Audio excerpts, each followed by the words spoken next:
Good day, ladies and gentlemen. How are you guys doing? My name is Omar Clark, and welcome to another OMQ talk. And today I am joined by my sister from another brother. Good one, good one. Yeah, she knows exactly what.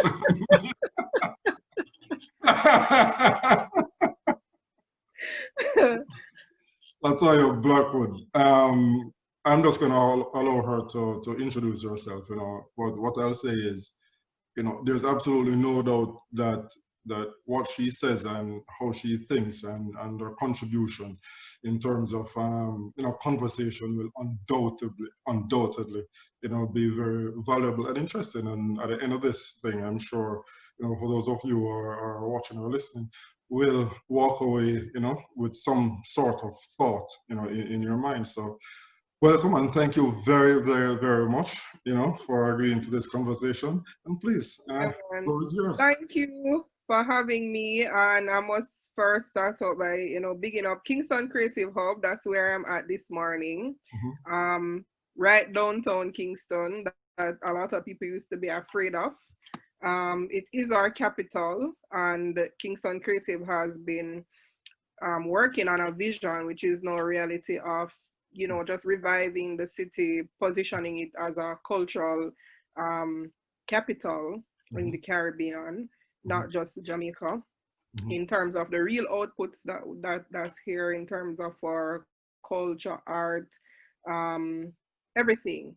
mhm, Just looking at what's right with mhm, Jamaica, and the hub recently opened. It's an incubator space for creative entrepreneurs okay. and people who would like to support them. So if you come into these neck of the woods, be Uh-huh. sure to check them out. They have a lot of facilities. So right now I'm in their podcasting booth. Uh-huh. It's a really nice setup. So that's where I'm at. So, for me, if in terms of introducing myself to your audience, and first of all, congratulations on everything that you're doing. I think this is a really good step. I don't know if COVID was a catalyst for this, because I know that you're always on the go, always, busy. So I don't know if maybe slowing down a little bit cause you to bring out the creative side, which I did not know. Uh, so this is wonderful. I've checked out some of your podcasts before. I see that you have put together materials on your site, and it's a really nice step just for me observing, and I'm happy to join you for the session. So if about me in a nutshell, I would put my life into three categories, and that would be read, write, and serve. Um, and I do that because in terms of all the different accolades or things that I've accomplished, when it really boiled down to it, um, that is what I'm about. Mhm, Separate from who I am, which is a Black woman. I identify as a Pan-Africanist, meaning that I am not just looking at the condition of Black people in Jamaica, but I see myself as a part of a global community that can trace our ancestry back to the continent of Africa. And it's not just about the usual rhetoric or, you know, what I wear. Yes, those are a part of it, but it's about identifying with a people, with a philosophy, with a history that connects us all in a rich way that started before slavery. Um, that really gives me grounding both spiritually and intellectually mhm, and otherwise. And that's how I identify. I'm also a wife and a mother, friend, all the other things that come into it. mhm, And as I said, in terms of using my networks, my knowledge, and opportunities affording to me, those three categories come down to it for me. With reading, mhm, reading literally makes a man or a woman. That's my, personal philosophy. mhm, And I say that because I've experienced in my own life the transformational power of reading. you know, tracing back my earliest memory to maybe 5 years old, getting a book and getting into it. I didn't come from a background where, you know, we're taking off on a plane every summer to go some other country. I did not travel. No, I did not have a passport or a visa until I was a teenager. Right, most of my traveling, which I'm grateful for, to various parts of the world now, came later in my life. And you know, it's not because my parents didn't want to, it's just because of the humble background that we're coming from, working class family, limited salary, single parent. And so books were my first passport and visa. You know, that's what I tell people. You know, reading a story, experiencing a different culture, learning about different people, and so on. You know, that was my start. And then getting back to this stage now, I also realized that in terms of the work I do now with publishing, as a publishing professional, I realized that even though my interest in reading and then not just, you know, knowledge after that was sparked by reading anything, I realized that some of the books that I had access to as a young girl, they weren't representative. The first time I saw myself in a book was when I read Chinua Achebe's Things Fall Apart, right?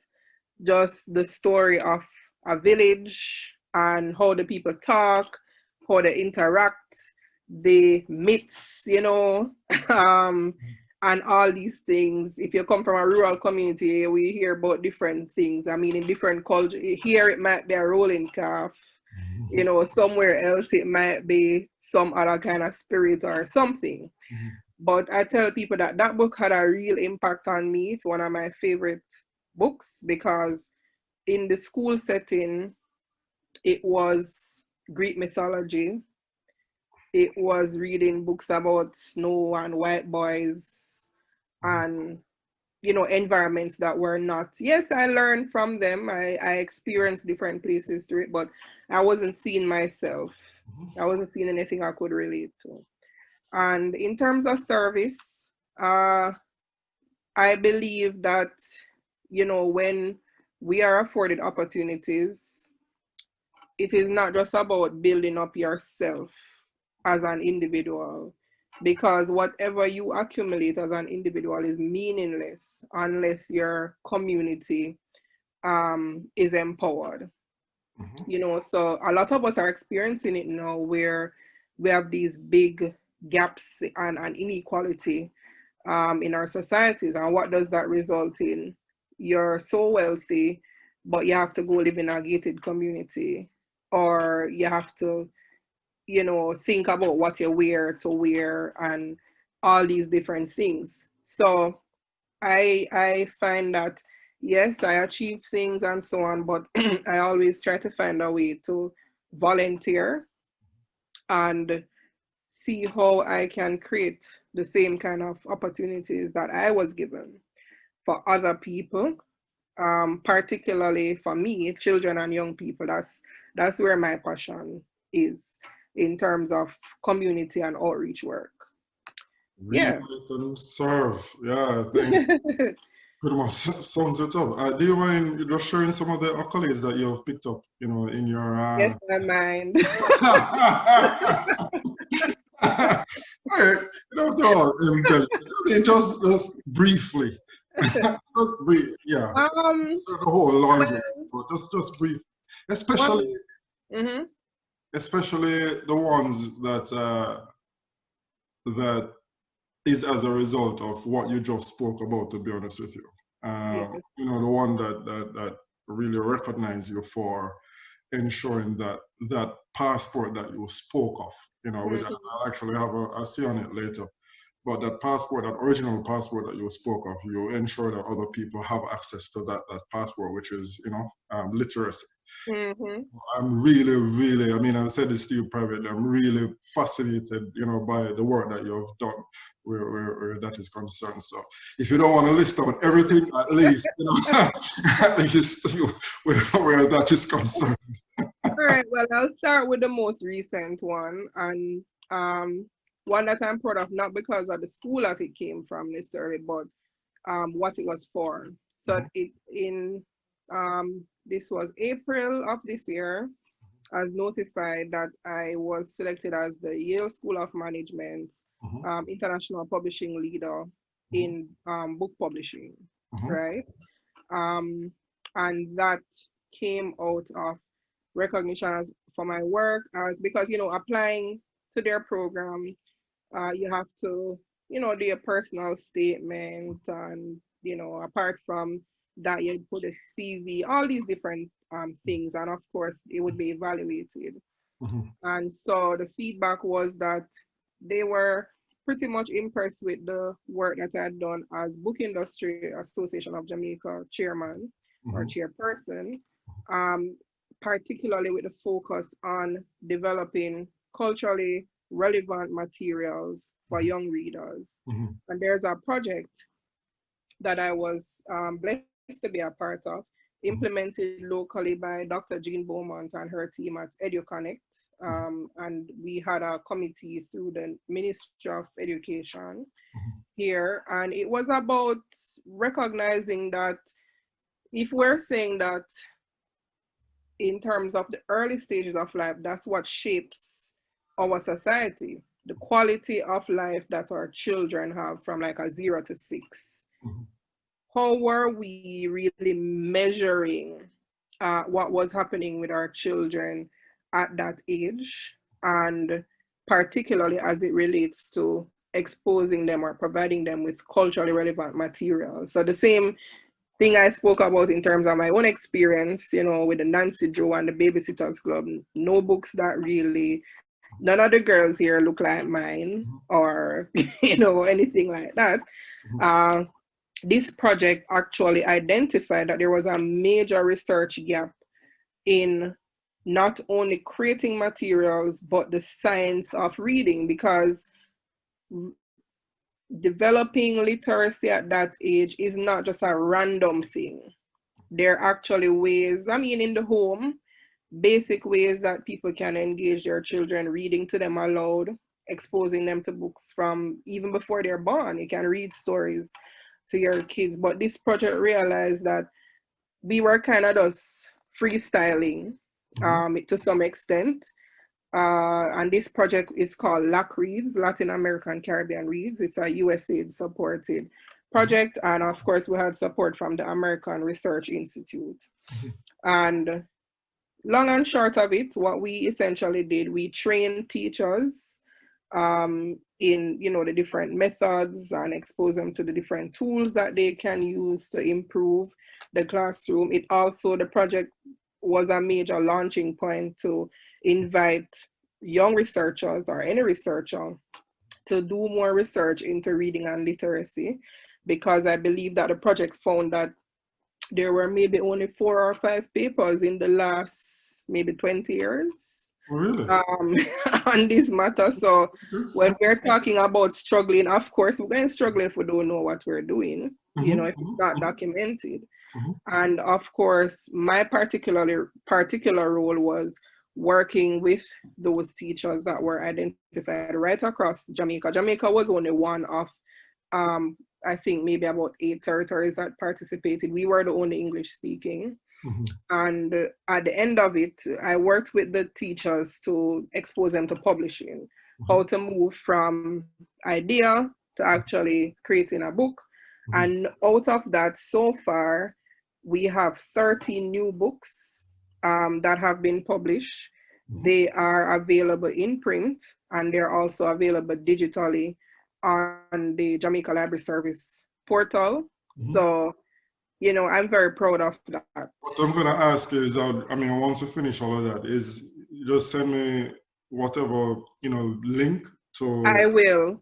So that in the description, then I'll just. You can, yes. Persons who are interested in having a look at the stuff that you're speaking about. Yeah, so I'll share that. Other things on the radar, I'm a 2-time Momentum alumni, or alumni in my case, for the British Council, Creative Scotland, and Edinburgh Festivals program. And that looks at another side of my life as I'm into the festivals economy. I believe that Jamaica in particular and the Caribbean in terms of a wider network, we have so much raw talent. I mean, we produce some of the world's best music, art, etc. But we need to move from being proud to profitable, right? And so the festival's economy is about seeing how you can deliver this entertainment value, but at the same time, look at opportunities to grow audience and to convert those audiences into either philanthropists who support your cause or paying patrons, right? And so that is something that I'm very interested in and have been working with under the banner of the book industry. We have Kingston Book Festival, which is biennial. So we actually were due to have one this year, but we opted not to. We opted to cancel for this year, and we should be having it again in November 2021, all being well. We learned a lot of lessons this year in terms of what the potential. It was a hybrid event, you know, with online and in person, because I think COVID has shaped you know what it has really defined what we understood as possible. So while we never jump into the current pool of, you know, events that decided to just go online, we wanted to be more deliberate, to really think it through. And to be honest, I mean, people think that online means free. It takes a lot of production work. You know, from just doing. Oh yeah. Right. I tell people that all the time, that when you see a video that come out, you know, like the poems for 3 minutes, 4 minutes, or whatever, it's hours from the first time you write the first letter. You know, go through, read, put it together. It is a lot of work. But it's very exactly. And in terms of the creative industry, that's one of the things that we need to use this time to position more prominently to people, to let them have a deeper understanding that the things that move you, the videos that you see, the advertisements, any type of content, even though it might come across to you as a 3 minute read or a 1 minute watch or whatever, it takes a lot of work to get it there, and you have to put value on that. So that's one. And then I guess another one, without going too much into others, I am a Barack Obama Professional Fellow of the Young Leaders of the Americas Initiative. Well, not so young anymore. It's a state of mind, man. But we don't think about those things, bro. We don't think about those things. I am young. I'm still young. But anyhow, that program, it was life-changing. I'll say that, because that was one of his legacy projects coming out of office. And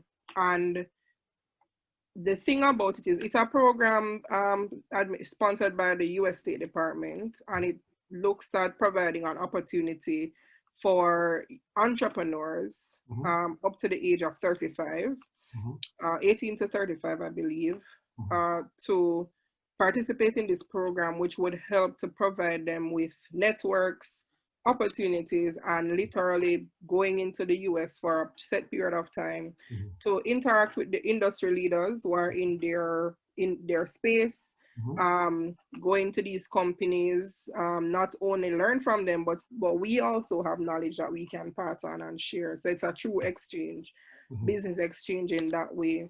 And now, maybe 3 cohorts later, because I'm a part of the inaugural class from 2016, the thing is, right now, I have one of the most valuable things. I got a lot of, you know, really awesome experiences from the program, in terms of, I went across 3 cities, started in Dallas, Texas, where they have a booming, you know, business community focused on providing support to SMEs in particular. So a whole ecosystem, very structured in terms of anything that you can think about, access to funding, mentorship, all the different things. But the longest time I spent in any one city was in Seattle. And that was eye-opening. I mean, you know, the story there with technology, but also that's where I really got to see social enterprises at work long before it became a buzzword in our space. They really value that. And a lot of, you had businesses, I interacted with people who were looking at environmentally friendly ways of dealing with things like death. So instead of having these huge cemeteries, you know, what about cremation, putting that person's remain with a tree and having a, yeah, like, you know, things that in our typical space, you know, you're not really thinking about. Somebody come with that, people said, go sit down, you know, you're crazy. Right? At the time I was there, we got a chance to go to Boeing, and that's where a lot of people talk about fourth industrial revolution, but I saw it because don't know if you know of the story of Rosie the Riveter. That's the lady with the red kind of handkerchief tied on the head and this pose, you know, the strong arm. Yes. Yeah, so I didn't know that story, but long story short, it's really talking about transitioning from a time where manpower or woman power ran big companies like Boeing, like, you know, the riveters, you know, in terms of how a plane is assembled. Holds it together, yeah. Exactly, major part. But what I saw there, this is now 4 years ago, they replaced most of the human element in that department. The people who were there were highly trained to control robots, right? That's where it's at. So you had in terms of things like disruption with employment that we're talking about now, I saw it happening from then. You know, places where you would go to buy something, you're spinning around looking for a cashier, but there was none. You know, you just swipe your thing and you pay and go. So those experiences separate, it wasn't a publishing experience in terms of those things, in terms of my core focus, but the exposure was great. Now I have a network of fellow change makers across Latin America and the Caribbean. And when I tell you that, even though we did the program together 4 years ago, the connections are very strong coming out of that program. I directly, as a result of that program, I traveled to 3 other Caribbean islands to do trainings, participate in conferences. That's Grenada, Trinidad, Barbados, shortly after. So I think those I would say for now are things that I found great value in, and it helped me in terms of what I want to do in terms of impact. Okay, cool. Well, thanks for that. Before we move on to the free-flowing conversation, if you will, just to address a couple of things that you said earlier.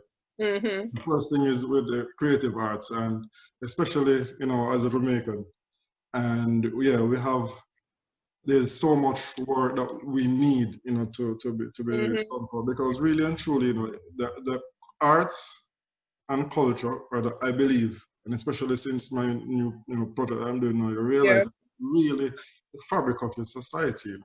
Everything actually, you know, comes from that, you know, and even like I use in Jamaica, yeah, you have the beaches and all that, but the reality is this: there are beaches are a dime a dozen. I mean, in the Caribbean, pick a country. And with environment, with climate change. Exactly, but the thing is, what is it that really gets people there? You know, the arts, and it's the people, it's the arts, it's the people. But yet still, it does, you know, it's neglected. To be honest with you, you know what I mean? So yeah, I agree with you that naturally we are very creative. There's no two ways about that. So yeah, I agree with that. the reading, what I've always said, that one of the single most critical thing, especially for us, given our recent history, one of the single most critical thing for us was learning how to read the English language. Because once you're able, even though the manner in which we learned it is, it's religious based, to understand its own agenda.